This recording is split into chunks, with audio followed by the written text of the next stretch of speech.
guys in the lines like myself, we didn't know where we were half the time. And we did what the high echelon said to do. Most of the names were in German, and I couldn't understand German. And truthfully, we went where our company commander took us. Well, I went to Sicily, Italy, France, Belgium, Holland, Alsace-Lorraine. It's a little old country, and then into Germany. So Christmas Eve of '44. Well, it was about 5 below zero, and the wind was blowing about 45 miles an hour, and the snow was about 3 feet deep, and we were hungry and wet, and no place to hide from the snow other than get behind a snowbank. And it was just miserable. It really was. I thought I was going to die. So I was in there, I was going to freeze to death. But somehow I didn't. Eisenhower let the Russians take Germany instead of American troops because it was hard to fight in there, and he figured we'd lose a lot of troops if we tried to take Berlin ourselves. So he let the Russians take it.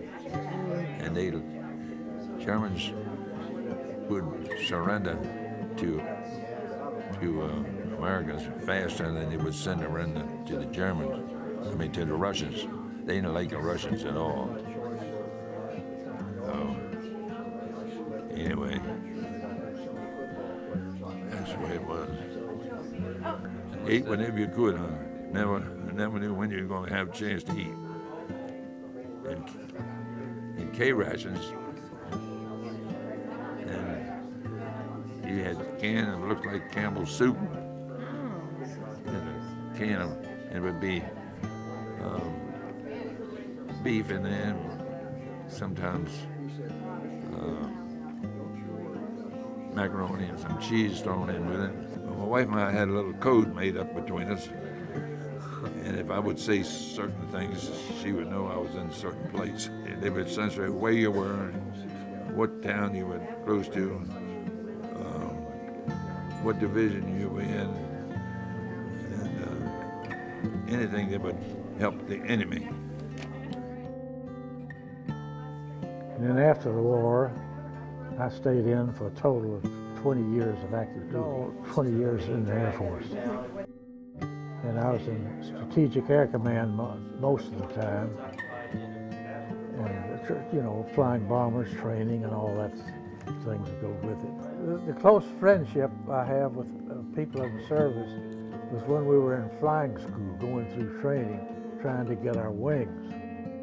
Well, there's one other thing I got involved with other than combat. We were flying for 50 days and flew 250 hours, charting the magnetic equator, not geographic, the magnetic equator. The University of Chicago, they set up the mission for what they needed. And the University of Chicago developed equipment we would use on the mission. It weighed 1,500 pounds about weight. And they gave us 2 civilian scientists to fly and operate the equipment, and we flew the mission.